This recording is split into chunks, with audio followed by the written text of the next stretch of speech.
За среќа постои еден многу поубав свет од овој реалниот што секојдневно го живееме, а тоа е музиката.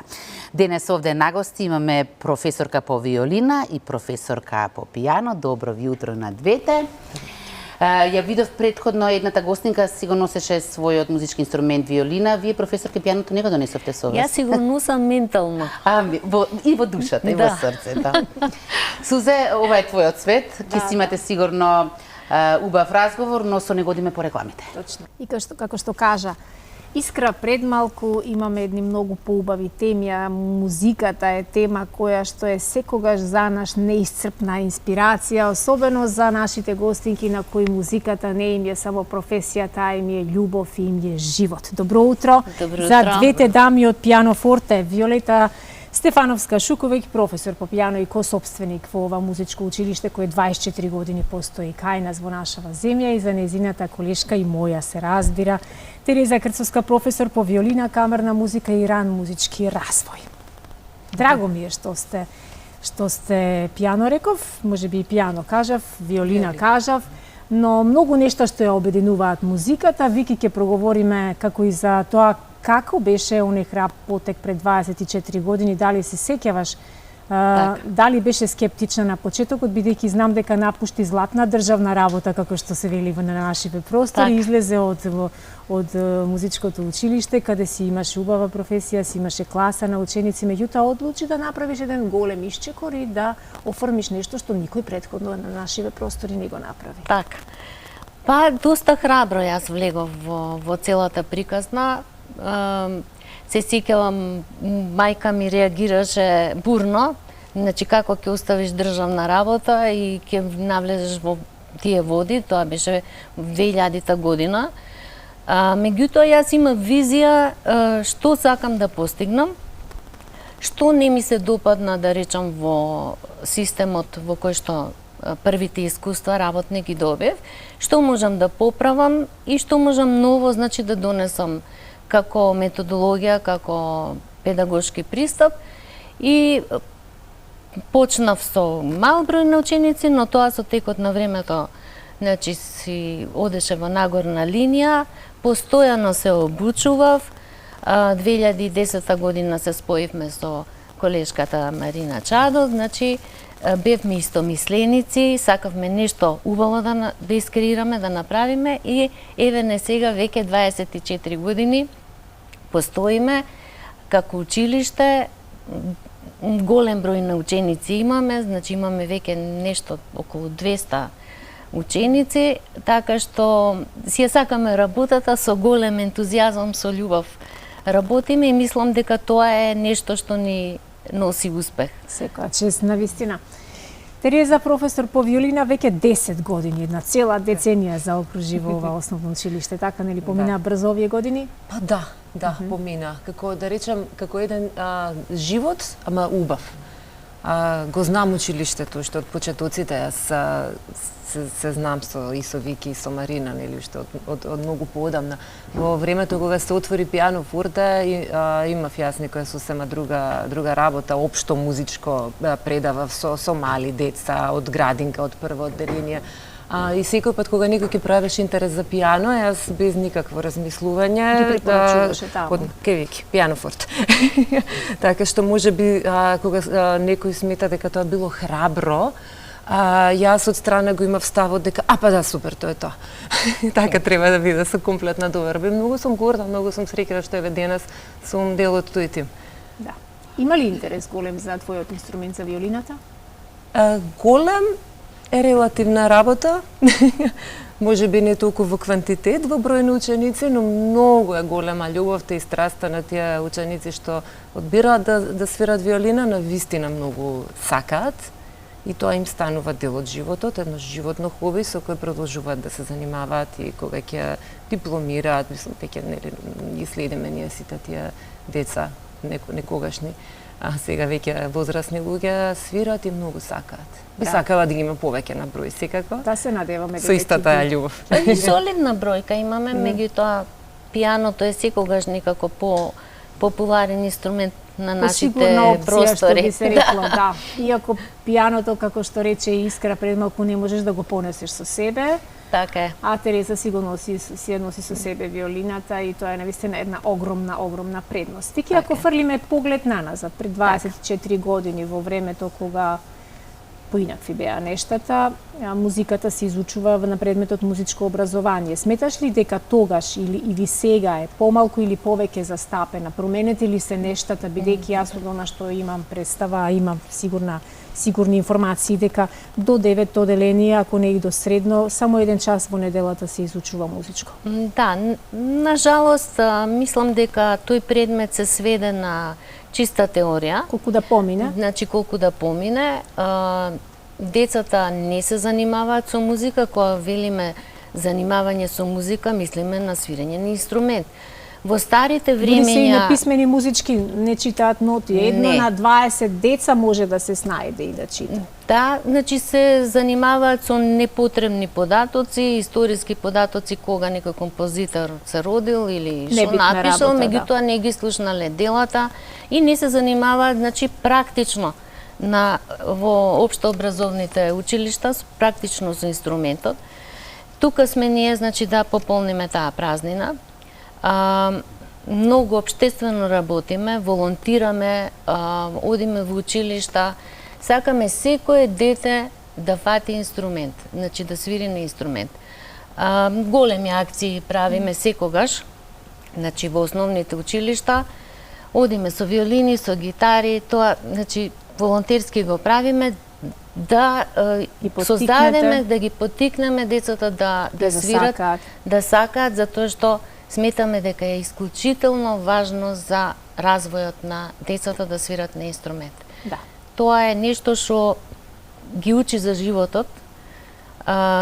Јазик на кој најмногу се изразуваат, дури кога не говорат, музиката, уметноста, танцот, се првите спознанија на децата кон што стремат и да се ослободат себе си, сите нивни потикнати стравови, така е, кои што ги носат, од можеби некогаш си од непознати причини. Да, прекрасна работа е музиката. Ги учиме, значи, децата да настапуваат, да изведуваат композиции пред луѓе. Со тоа градиме самодоверба. Процесот на учење е многу практичен. Секогаш они се судираат со бариери, како и сите други професии, нели? Меѓутоа, ние ги поттикнуваме тие бариери да ги поминат, да дојдат до резултатот, до продуктот, значи да можат една композиција да отсвират дали сами, дали со други деца и да почувствуваат радост на споделување на таа емоција со други луѓе. Значи, тоа е нашата идеја. Така. Тереза, што се можат да изучуваат дечињата во пијано форте? Пијано и виолина веќе спомнавме, гитара има многу поподделот последните години, многу се развива.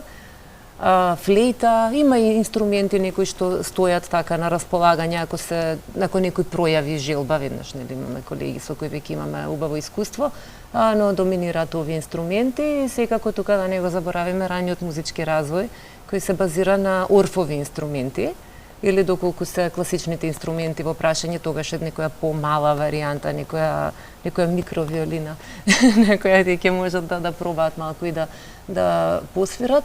Но кога се во таа возраст, значи не само предучилишна, него и новороденче со сопствената мајка, татко, било кој дадилка која се грижи за нив, поголема сестра, брат, сиедно, нели можат да дојдат на час, дури детето непроодено, непроговорено, како што спомнавте веќе, може тоа да пее ако не знае да зборува или да гука након една рака. Да се доживеат едни прекрасни моменти. Се доживува, точно мајката е таа што ќе му пее. Значи ние имаме час во кој може детето нема да пее, но мајката ќе му пее и тоа многу убаво се смирува и тоа се првите чекори со музика. Орфови инструменти се разбира. Браво. Единствени сте на нашиве простори кои што ја воведовте програмата Пијано Фан. Ќе ни кажеш ли Вики нешто повеќе за ова? Да, тоа е нова програма, јас сум уште возбудена, се уште возбудена, значи околу овој програм. Се работи, значи, за програма која што веќе во другите земји се работи, веќе подолго време, особено во Соединетите Американски држави, колегите имаат огромни успеси. Пијано е инструмент, нели, кој што сите некако го доживуваме како соло инструмент. Меѓутоа, оваа програма нуди, значи, едукација на поголем број деца во исто време, затоа што и децата се менуваат, значи, времето, текот на животот се менува и пристапите педагошки мораат да се променат со духот на времето. Значи, тоа е оваа програма која што им овозможува заедно да музицираат, да ги усвојуваат знаењата заеднички, меѓу себе, значи, да се стимулираат, да се надпреваруваат, ги стимулира многу побрзо да ги осознаат композициите и се надпреваруваат кој попрво ќе научи, и тоа веќе дава многу убави резултати. Јас сум многу задоволна.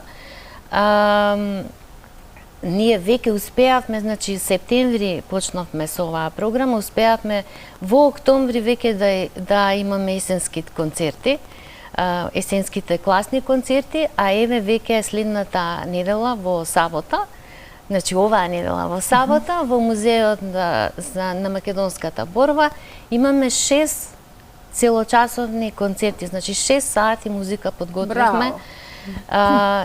Едноставно ќе ја славиме новата година која што ни доаѓа и ете, многу сме возбудени поради тоа. Напорно работиме, проби имаме секој ден и така. Браво. Дали искуството до сегашно ве охрабрува да избарате нови методологии на работа? Да, ние постојано се обучуваме. Значи, мислам дека е тоа една од успешните акции на нашето училиште. Патуваме, се обучуваме и потоа си го обучуваме кадарот. Значи, за се ново што ќе излезе си пратиме во светот и веднаш си го применуваме во наставата. Тоа е клуч, мислам, за успех, да не седиш во на комфорт зона, нели, тоа што си го знаеш, да си го работиш и тоа да биде тоа, туку храбро влегуваме во нови подвизи. Имаме и уште фази кои што планираме да ги имплементираме во оваа програма. И многу интересно, и некако ти излегаш од комфорт зоната и се трудиш. Се надминуваш себе, судиш скалило погоре. На што сте особено горди, Тереза? На многу работи. Горда сум кога станувам во контакт со поранешни ученици кои што заминале да студираат. Кога ги гледаш како напредуваат? Кога ги гледам како напредуваат и како музиката е се уште дел од нивниот живот. Тоа е голем успех. Инаку да, награди има, кога одиме на надпревари, се зимаат награди. Често пати патуваме, сега веќе почнуваме да се вклучуваме и во фестивали кои што и немаат секој пат надпреварувачки карактер. Сега баш планираме да одиме. Едукативни, да, ревијални. Сега се подготвуваме во Шведска да одиме повторно и тоа би требало да стане традиција веќе на еден многу голем фестивал меѓународен. Заедно со Гетеборшката филхармонија, каде што деца, ученици свират заедно со нив, претходно се подготвуваат цела недела. Тоа не е надпреварувачки дух, него напротив, за детето само доврба да стекне, да види колку што научил и кој ќе ги видам тие колку се горди, дека се снаоѓаат во таа средина и дека ги следат пробите и дека на нив им расте самодовербата и гордоста, па јас сум горда со нив. Браво, Вики, можеби ти повеќе би кажала за овие 24 години на што се си горда, но еве ти го давам тебе тој спот. Многу успеси имавме, значи во овие 24 години многу меѓународни награди, на меѓународни надпревари, значи конкретно во пијаното имаме многу успеси. Меѓутоа, целокупно јас сум среќна кога ќе ги видам децата насмејани доаѓаат во нашето училиште. Значи, со задоволство доаѓаат, почнуваат од рана возраст, 5,5-6 години, завршуваат 8 или 9 години инструмент и продолжуваат, одат во средно училиште и се продолжуваат да се доаѓаат и да се свират. Ние ги мотивираме да заедно музицираат, особено Тереза ги спојува во камерни состави, виолините, пак убацуваме по некое дете на пијано да ги прати. Мислам, тој импакт што го имаме во животот на децата за мене е успех. Горда сум на тоа. Секоја чест на вистина. пошто друго сте поинакви од останатите и зошто би им ги препорачале на сите оние родители, пред малку говоревме и за спортот, да се определат на некаков спорт, децата и музиката и спортот се мислам клучна работа во формирање на една здрава личност. По кои други нешта сте препознатливи и знам дека овие посети кои што ги правите по градинките и по училиштата прават огромна радост и кај децата, ама и кај наставниците, сигурно, нели? Да. Значи, ја споделуваме љубовта кон музиката на секој можен начин. Значи, тоа е нашето мото. Ние градиме доверба со родителите. Јас сум особено благодарна на сите родители наши, на нашите деца, кои што имаат навистина доверба и секогаш велат, вие знаете што правите, значи ви веруваме потполно. Ние гарантираме секој дете што ќе влезе во нашето училиште дека ќе научи да свири. Значи, сме имале различни карактери, меѓутоа секој до еден научи да свири на инструмент. Тоа е нешто што сметам дека треба да е најважно. Така. Јас верувам дека допрва ќе доаѓаат убави години и ќе градите доверба и претпоставувам дека во секое семејство каде што има повеќе од едно дете и новото дете и помалото дете ќе продолжи по патот на братчето или сестричето и така натаму. Ќе има ли нови уписи после нова година? Отворени сте? Отворени се уписите постојано, значи немаме ние лимит или немаме лимит, ги вклопуваме веднаш во програмата. Се разбира, ние имаме учебна година од 1 септември до 10 јуни, меѓутоа отворени се уписите во текот на целата година. За сите дечиња кои што сакаат да почнат. И само уште да прашам, овие 6 концерти кои што ги најавивте во сабота се од отворен карактер? Да. Од отворен карактер, значи секој концерт ќе трае отприлике 1 сат. Сите ученици ќе настапат од училиштето од класичниот одел, а оделот за популарна музика имаат посебен концерт кој што ќе биде, мислам, една недела подоцна. Таму ќе ги видиме музичките бендови, дечињата кои што свират познати хитови. Секоја чест. И така. Да, ако можам да дојдам, јас со задоволство би сакала да ги слушнам, затоа што навистина предпразнично на сите нам ни треба малку повеќе доза на музика, искра, нели? Да. Повелете. Не само празнично, секогаш треба, секогаш треба да биде така, точно. Убаво бегство од овој суров свет би било тоа. Да, имаме ние едно кратко видео. Не е многу долго, но верувам дека малку ќе им доловиме атмосфера од она што се случува во Пијано Форте. Ви благодарам многу за вашето гостување и посакувам многу среќа на сите ученици. Фала. За убави теми да зборуваме секој пат. Така.